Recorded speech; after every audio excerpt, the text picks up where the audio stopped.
Hello મિત્રો, કેમ છો? મજામાં છો ને? હું પણ મજામાં છું. તો આજે આપણે એક રેસીપી લઈને આવી ગયા છીએ. આપણે સૂજીના અપમ બનાવવાના છે. તો એક વાટકો સૂજી લીધી છે અને આપણે આમાં નાખી દઈશું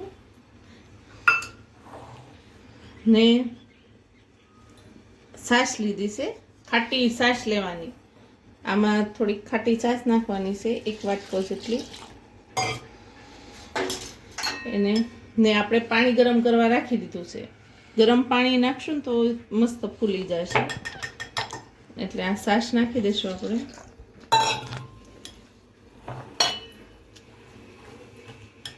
આપણે રાત્રે બનાવવા હોય ને તો બપોરે પલાળી દેવાનું, ને જો સાંજે સવારે બનાવવા હોય તો રાત્રે પલાળી દેવાનું. એમ કરો પણ તોય પણ ચાલે. ને આપણે હવે આ ગરમ પાણી થઈ ગયું છે, એ ગરમ પાણી થોડુંક નાખશું.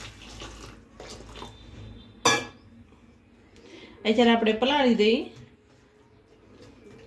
જો આ પલાળી દીધું છે, આવી રીતે રાખવાનું ઢીલું એવું. ને હવે આને આપણે રાત્રે બનાવીશું. અત્યારે પલાળવા રાખી દીધું છે, હવે આપણે રાત્રે બનાવશું આનું.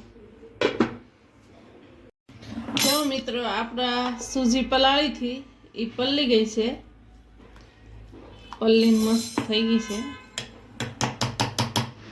એમાં આપણે ટમેટા, ડુંગળી, લીલા મરચાં, ગાજર, ધાણા ભાજી ને કેપ્સિકમ એ બધું નાખવાનું છે. એ આપણે આમાં નાખી દઈશું.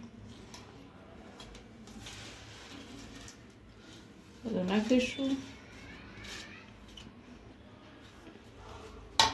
તમારી ઘરે જો ઢોસા બનાવ્યા હોય ને બેટર પડ્યું હોય તો પણ તમે બનાવી શકો છો. ઢોસાનું બેટર હોય ને એનાથી ને તમે બનાવી શકો.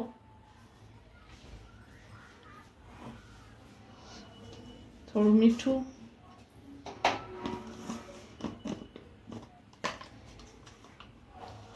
આપણે જેટલું મીઠું ખાતા હોય એટલું મીઠું નાખવાનું. હું આ 1.5 ચમચી નાખું છું. થોડીક એવી ખાંડ નાખવાની.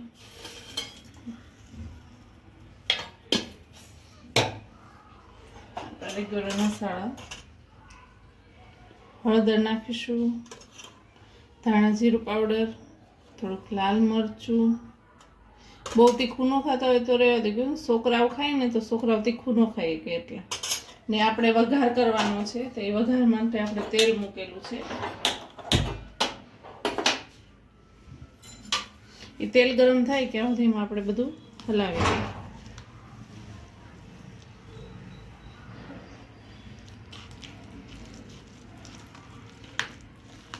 બધું એક સરખું હલાવી નાખવાનું.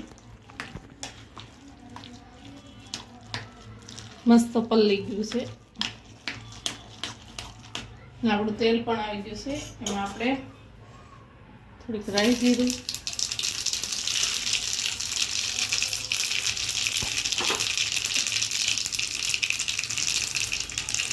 હિંગ, થોડુંક હળદર પાવડર ને થોડાક તલ નાખવાના છે.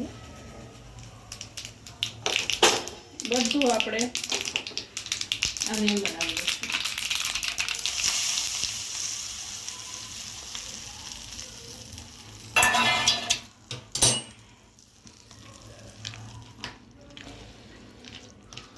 આની અંદર નાખીને બધું હલાવી નાખવાનું આપણે.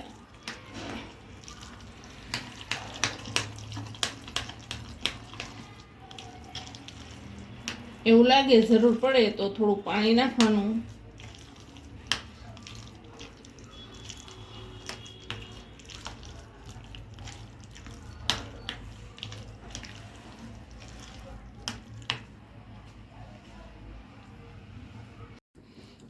બેટર થઈ ગયું તૈયાર. હવે આમાં આપણે ખાવાનો સોડા નાખીશું 1 ચમચી.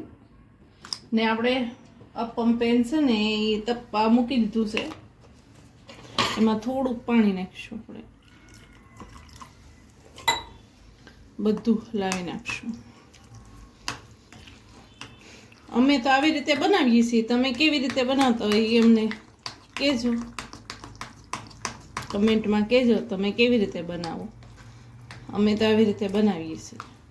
ને અમારી ઘરે જો ઈડલી કે ઢોસા બનાવ્યા હોય એનું બેટર પડ્યું હોય એના પણ અમે બનાવીએ છીએ. ઉત્તપમ બનાવીએ, પછી આ બનાવીએ, અપ્પમ બનાવીએ. હવે આપણે આ બધામાં થોડું થોડું તેલ નાખી દઈશું.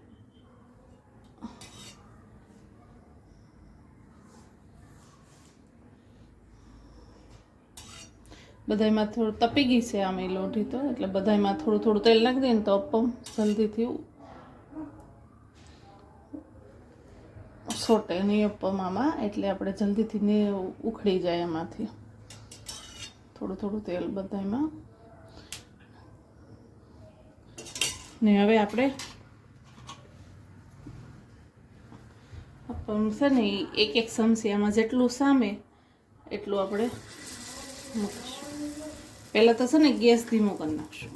ને હવે ધીમે ધીમે કહ્યું કે આપણે બળીએ પણ નહીં, બહુ ગરમ થઈ ગઈ છે લોઢી, એટલે એક એક ચમચી સમાશે.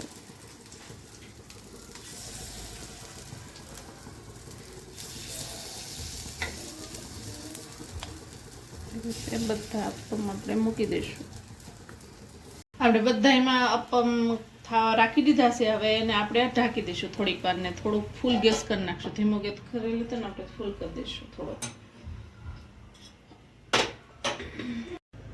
જો આપણા અપ્પમ એક બાજુ સડી ગયા છે, આપણે પલટાવી નાખશું એને.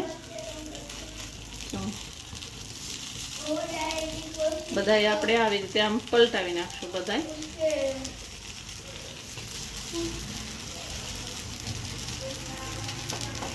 મસ્ત સડી ગયા છે ને ફૂલી પણ ગયા છે. એક ચમચીમાંથી એક ચમચી નાખી એમાં એ ફૂલી પણ ગયા છે.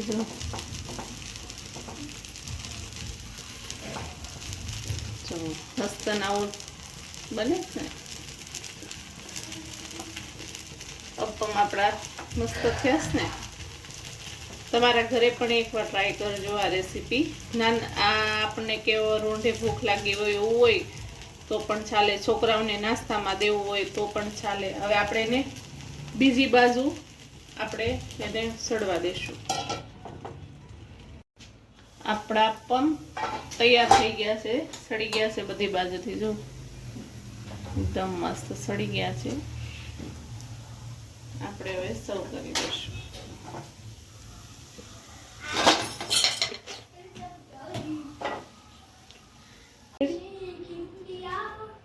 જો આપણા અપ્પમ એકદમ સડી ગયા છે મસ્તીના. જો આપણે હવે સર્વ કરી દઈશું ગરમા ગરમ. છોકરાઓના નાસ્તામાં પણ તમે દઈ શકો છો. સવારમાં રાતે સૂજી પલાળજો ને સવારમાં છોકરાઓને સ્કૂલ જવાનું હોય ત્યારે આ બનાવી નાખો તો પણ ચાલે. રાતે બધી તૈયારી કરીને સોસ સાથે એને સર્વ કરીશું. આપણા અપ્પમ તૈયાર છે. જો તમને મારી રેસીપી સારી લાગી હોય તો લાઈક કરો, શેર કરો, સબસ્ક્રાઇબ કરો. તમારા ઘરે બનાવો. બાય.